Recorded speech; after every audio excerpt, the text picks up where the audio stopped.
Pho was everywhere in Orange County by 1995, but the version your parents ladled out of a stock pot in a one-bedroom apartment on Bolsa Avenue in 1983 no longer exists.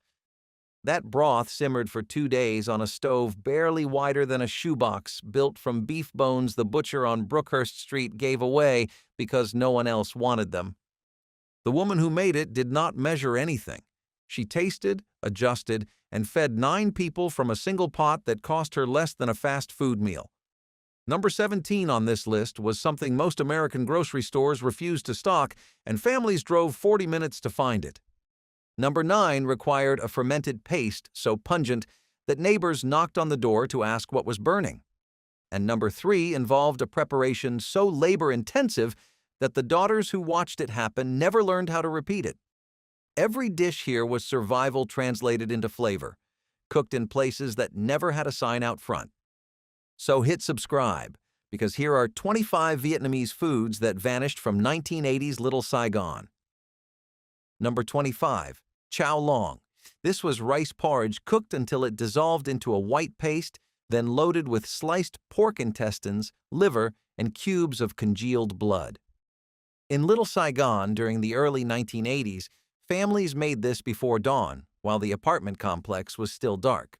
The organs came from weekend bulk runs to wholesalers in Chinatown, bought cheap because nobody outside the Vietnamese community wanted them. Cleaning took over an hour at the kitchen sink, scrubbing and rinsing until the smell faded. You ate it with torn herbs, fried shallots, a drizzle of sesame oil, and enough white pepper to make your nose run. The porridge itself was almost flavorless. The organs gave it body, the condiments gave it life. By the 1990s, the next generation stopped buying offal. The dish required too much prep, too much knowledge of which membranes to trim and which to leave, and a willingness to handle parts of an animal that American grocery stores kept off the shelf. Number 24. Bon Duc Man. A plain white rice cake, soft as custard, sliced into rectangles and topped with ground pork cooked in fish sauce with minced wood ear mushrooms.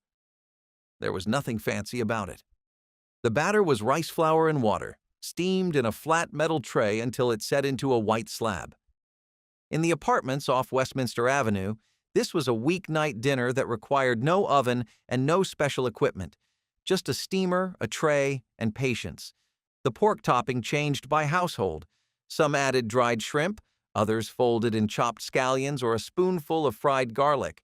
It disappeared because it looked like nothing on a plate. No color, no drama, no crisp edges, a rectangle of white with brown meat on top. But it filled a family of 6 for under $2 in groceries, and the leftovers kept until the next morning without reheating.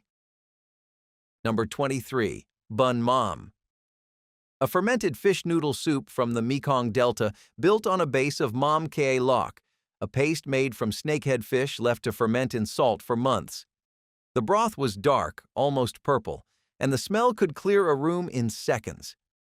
In Little Saigon, making this at home meant sourcing the fermented paste from informal sellers who operated out of garages and converted sheds along Hazard Avenue. The soup came with thick slices of roasted pork belly, chunks of eggplant, and freshwater spinach wilted into the bowl at the last second. It was a dish that divided even Vietnamese households down the middle. You either craved it or you gagged. Most restaurants never put it on the menu because the aroma drove away customers who had not grown up with it. The home cooks who made it best never adjusted the recipe for anyone. Number 22. Mam Chung. Fermented shrimp paste packed into a ceramic jar with ground pork and pork fat, then steamed for hours until the whole thing solidified into a dense, salty block. You sliced it thin and ate it with hot rice, boiled water spinach, and sliced cucumber. In the early 1980s, families in Garden Grove still made this during Tet, preparing dozens of jars at once to give as gifts to neighbors and relatives. The fermentation happened in the garage or on the back porch, away from the living space, because the smell was aggressive enough to soak into curtains and upholstery. By the mid-1990s, commercially made versions replaced the homemade ones, and then even the commercial jars faded from store shelves, making it required weeks of curing and a tolerance for odor that apartment living in Southern California simply did not allow. Number 21. Bon con gioheo. Thick tapioca noodles in a cloudy pork knuckle broth that took half a day to build. The noodles were made from scratch, rolled out on a floured board, and cut thick as shoelaces, with a chew that no store-bought version ever matched. The knuckle went in whole with a fistful of dried shrimp and a cracked pork bone for body. Families in Westminster simmered it from early morning, skimming the foam until the broth turned white and the collagen made the spoon stick. You served it with a torn handful of Vietnamese coriander and a squeeze of lime that cut through all that richness in one bright note. The dish disappeared from home kitchens because of the time. 6 hours of simmering for a single pot that fed the family once. Pho shops on Bolsa Avenue started offering faster bowls, and the next generation chose speed over depth. The knuckle bones stopped selling at the Asian markets by 1993. Number 20. Bun Ryu Kwa Dong. Crab and tomato noodle soup, but not the restaurant version made with processed crab paste squeezed from a jar. The 1980s Little Saigon version used live freshwater paddy crabs, pounded whole in a stone mortar until they broke into fragments, then strained through a cloth to extract the liquid. That liquid, beaten with egg, rose to the surface of the simmering broth and formed a spongy orange cake that broke apart when you ladled it into bowls. The crabs came from live seafood sellers at the old Asian Garden Mall on Bolsa Avenue, back when the mall was just a cluster of market stalls with fluorescent lights buzzing overhead and wet concrete floors. The broth underneath had tomato, tamarind paste, and fermented shrimp paste, with a natural sweetness that came from simmering the crab shells for hours after the meat had been extracted. You ate it with shredded banana blossom, torn perilla leaves, fresh mint, and a hard squeeze of lime that cut through the richness. The whole bowl tasted like a canal village in the Mekong Delta, transplanted into a strip mall parking lot in Westminster. It began disappearing once the live paddy crabs became impossible to source locally. The jarred crab paste was faster and available year-round, but it produced a flat, one-note broth without the egg cake, without the shell depth, and without the uneven texture that made the original compelling. By the time the children of those cooks became adults, nobody remembered how hard to pound or how fine to strain. The stone mortar collected dust in the back of a cabinet. The cloth stayed folded in a drawer, and the soup that replaced it carried the same name but almost none of the same flavor. Number 19. Tse Koto. Catfish braised in a clay pot with caramel sauce, fish sauce, and cracked black pepper until the liquid reduced to almost nothing and the fish turned dark amber. The clay pot was essential. Metal changed the flavor and gave it a sharp edge. In Little Saigon, families bought fresh catfish steaks from the fishmongers along Bolsa and cooked them on the smallest burner at the lowest flame for over an hour. You ate it with a bowl of plain white rice and the thick, syrupy sauce soaked into every grain. The home version, the one where the edges blackened and the caramel turned bittersweet and the fish fell apart at the touch of chopsticks, that version required patience nobody had after a 12-hour shift. The restaurant version survived, but it was always a little too sweet, a little too fast, and missing that burnt edge. Number 18. Zoi Voyer's sticky rice tossed with split mung bean and coated in toasted sesame seeds, finished with a drizzle of coconut cream. This was not dessert. It was breakfast, wrapped in banana leaf and eaten standing up on the way to a factory shift or a sewing job.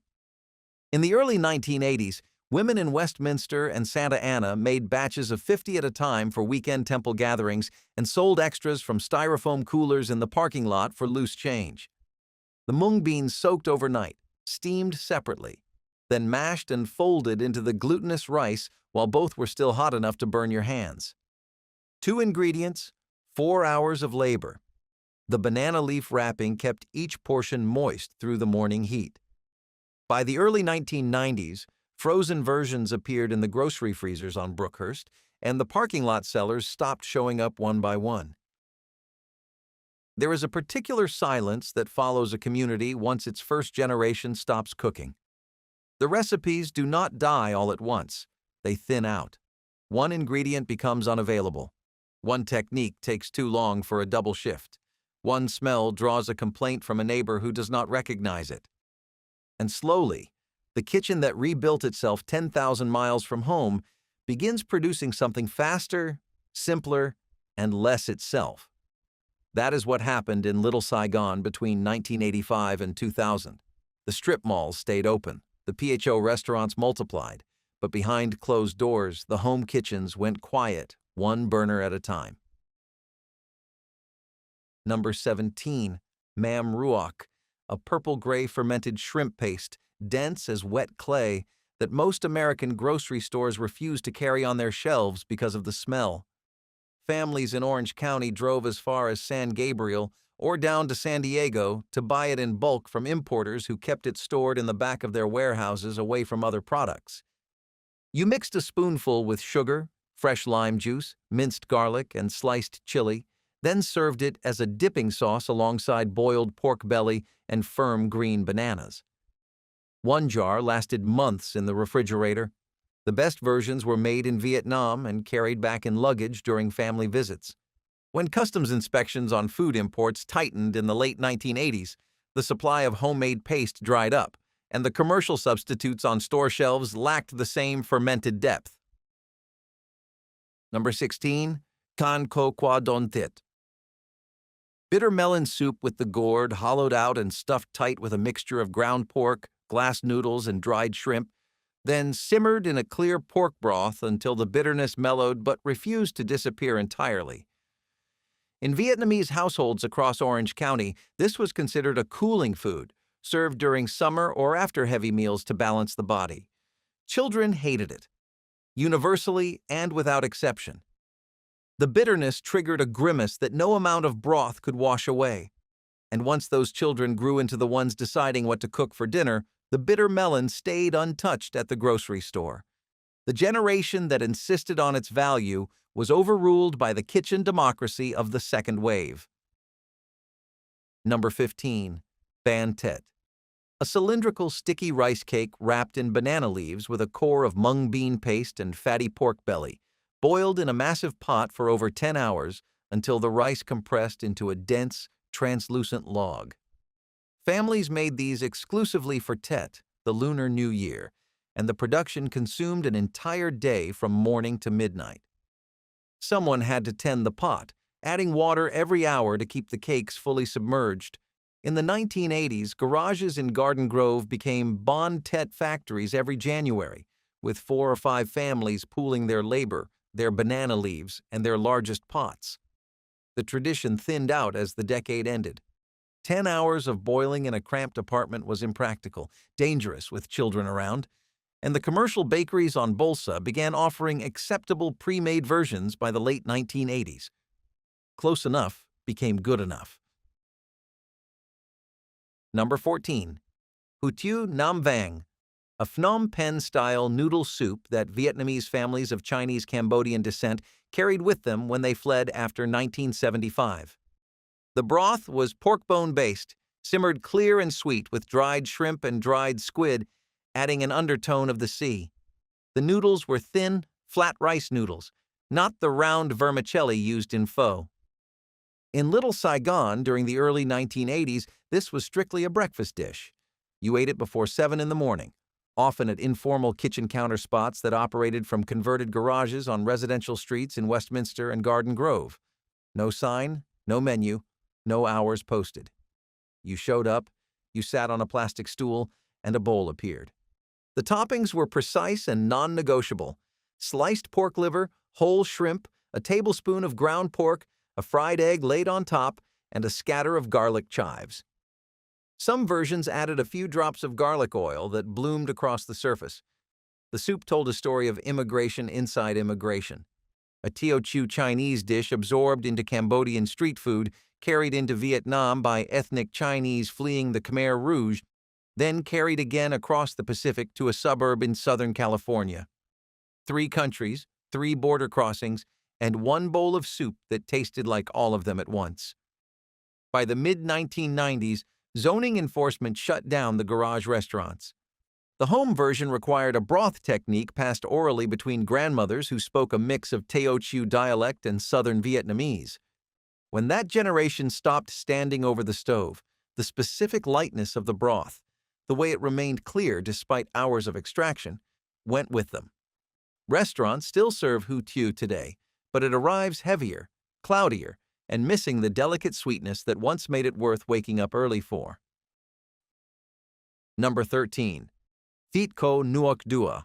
Pork belly and hard-boiled eggs braised in young coconut water with fish sauce and a spoonful of caramel so dark it looked like motor oil.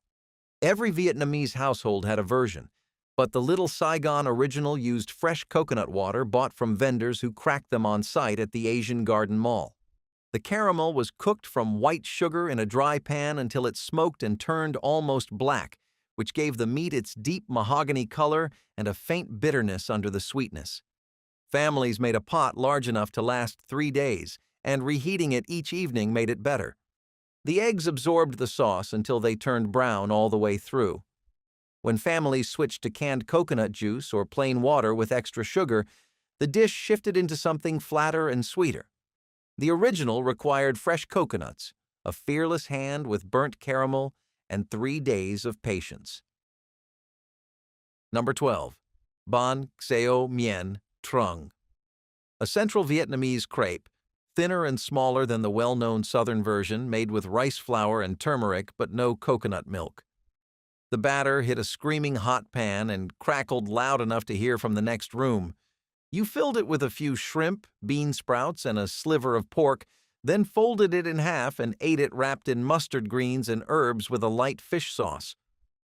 In the early 1980s, families from Hue and Da Nang gathered on weekends for Ban Xeo sessions, frying dozens on multiple pans while children lined up with empty plates.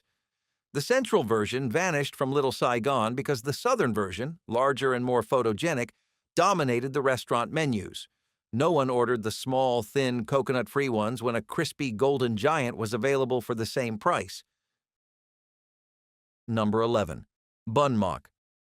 A clear pork broth noodle soup with hand-formed dumplings made from ground pork, dried wood ear mushroom, and white pepper, dropped into the broth in rough, uneven shapes.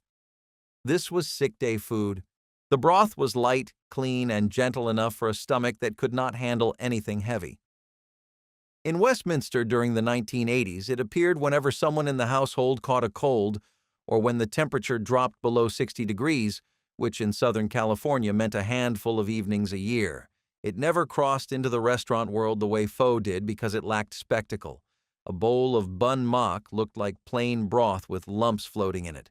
No herbs piled on top, no dramatic colors, no tableside assembly. But it delivered warmth directly into the chest, and it required nothing from the person eating it except to sit and let it work. What people forget about the first decade of Little Saigon is that nobody expected it to last. Families arrived planning to return as soon as conditions allowed. The cooking reflected that belief. These were not recipes adapted for American kitchens. They were recipes preserved in spite of them. Every dish was a wager that home still existed somewhere across the Pacific, and that maintaining its flavors meant maintaining the connection. When that wager expired, when it became undeniable that California was home now, the cooking loosened its grip. Faster meals, fewer steps, less insistence on the old way of doing things. Number 10. Chow vite. Duck congee made from the leftover carcass of a roasted duck, simmered overnight with jasmine rice until the bones released their marrow and the grains collapsed into silk. The fat from the duck skin melted into the porridge and gave it a richness that plain chicken congee never reached. Families in Little Saigon roasted whole ducks for holiday gatherings, carved the meat for the main meal, and turned the frame into porridge the following morning. You topped it with fried shallots, julienned ginger, chopped cilantro, and a splash of soy sauce. The practice faded once whole duck became expensive and fewer households roasted their own. Buying a pre-roasted duck from a Chinese barbecue shop meant the bones arrived already picked clean and dry. There was nothing left for the pot. Number 9. Mam Ka Lok Chung. Fermented snakehead fish paste, layered with ground pork and beaten egg, then steamed in a ceramic bowl until it puffed and solidified into something between a patty and a savory custard. The fermented fish underneath everything carried a smell like low tide at a river mouth. It hit the kitchen the moment the steamer lid came off, and it did not leave for hours. In the 1980s, households along Hazard Avenue and McFadden Street in Westminster made this dish weekly as a staple. You ate it with steaming hot rice, sliced cucumber, raw bean sprouts, and enough fresh herbs to build a small salad on the side of the bowl. The paste itself came from homemade batches that fermented in sealed jars on back porches and in garages for months at a time, sometimes close to a year. Each family had its own salt ratio, its own fermentation window, and its own finishing method. Some added roasted rice powder for a sandy texture on the tongue. Others folded in minced lemongrass or a few slices of chili for heat. The smell was the reason this dish never traveled beyond the Vietnamese community. American neighbors filed complaints. Apartment managers posted warning notices about cooking odors. And gradually, the families who insisted on making it moved to houses with yards where the jars could sit in the sun, far from anyone else's window. When those first-generation cooks stopped working the kitchen, their children bought the paste pre-made from grocery store shelves. It was milder, uniform, and stripped of the funky depth that came from a year of patience. The steamed preparation, the chung with its layers of pork and egg set firm over the fish paste, disappeared almost entirely. Today, you can still find mam sie loc in a jar in any Vietnamese market, but the steamed version requires a smell that no modern household tolerates and a recipe that nobody bothered to write down before it was too late. Number 8. Goi quan with mam nem. Fresh spring rolls served with mam nem, a fermented anchovy dipping sauce mixed with crushed pineapple, sugar, garlic, and chili. The rolls themselves were standard, rice paper with shrimp, pork, vermicelli, and herbs. But the sauce was the entire point. The hoisin peanut dip that restaurants serve today was a later invention, a compromise for American customers who sent the fish sauce back. Mam nem had a sweet, salty fishiness that cut through the cool vegetables and soft noodles in a way that hoisin never approached. In the 1980s, no one in Little Saigon would have eaten a spring roll without it. Restaurants switched to hoisin because it sold better to mixed crowds. Home cooks held on longer but eventually followed, and the anchovy sauce went back into the refrigerator door where it sat until someone threw it away. Number 7. Ban bot loc.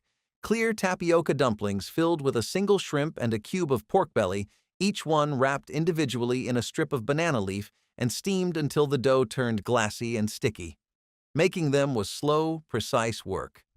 The tapioca starch had to be mixed with boiling water at exactly the right moment, or the dough crumbled into powder. Each dumpling was shaped by hand, filled, wrapped, and tied.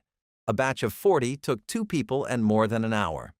In central Vietnamese households across Little Saigon, these appeared at family gatherings, funeral meals, and temple festivals.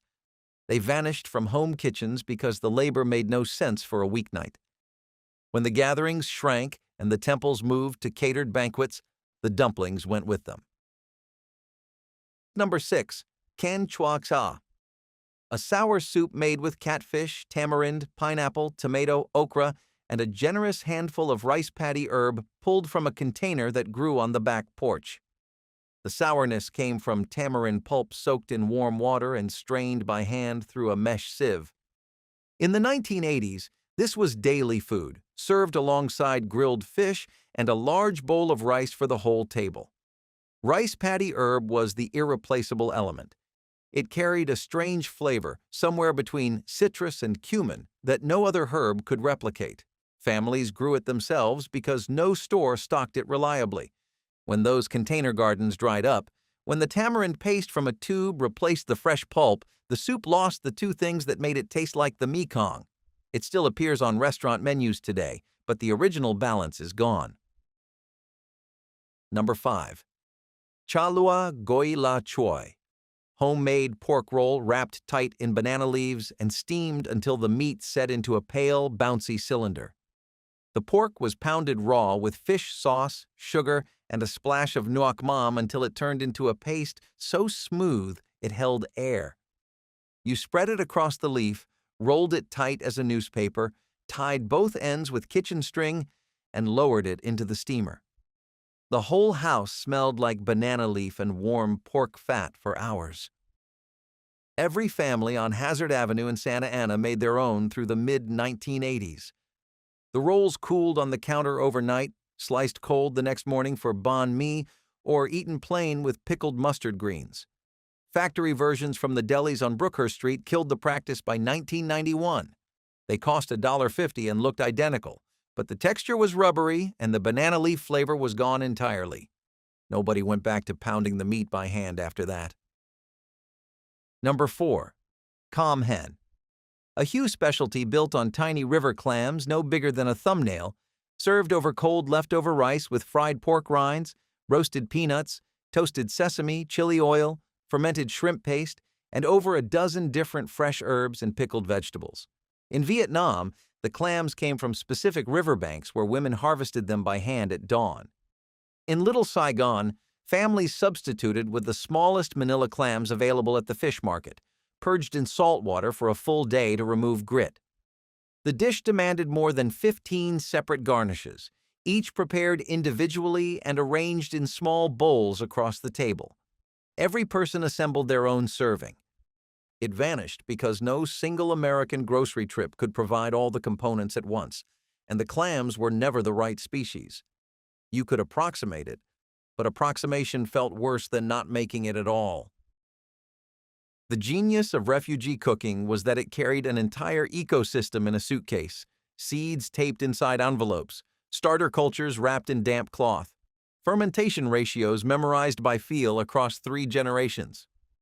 But ecosystems need time and space to reestablish themselves, and Little Saigon in the 1980s offered neither in abundance. What survived was what could be made quickly, sold easily, and explained to a landlord knocking on the door about the smell coming from Unit 4. Everything else lived for 1 generation and then went quiet. Number 3. Ban Trang Nuong Mi. Rice paper laid directly over hot charcoal, brushed with a beaten quail egg, scattered with dried shrimp, chopped scallion, and chili flakes, then pulled off the coals the instant it curled and crisped. 30 seconds from start to finish. The skill was knowing the exact moment to grab it before it blackened. In Little Saigon, this was parking lot food and backyard food, made at weekend gatherings while children stood in a circle and ate them faster than they could be produced. Each sheet crackled when you broke it in half. It disappeared for the same reason the Nem Nuong grills did. Charcoal in apartment complex courtyards drew complaints, then warnings, then fines. Once the coals went cold, the dish had nowhere to exist. Number 2. Che Troi Nuoc. Glutinous rice balls filled with sweetened mung bean paste, served floating in a warm ginger syrup with toasted sesame seeds and a pour of coconut cream. Families made these for the Mid-Autumn Festival, for weddings, and for the 15th day of the first lunar month. The dough was unforgiving. Too wet and the balls dissolved in the boiling water. Too dry and they cracked open and leaked their filling.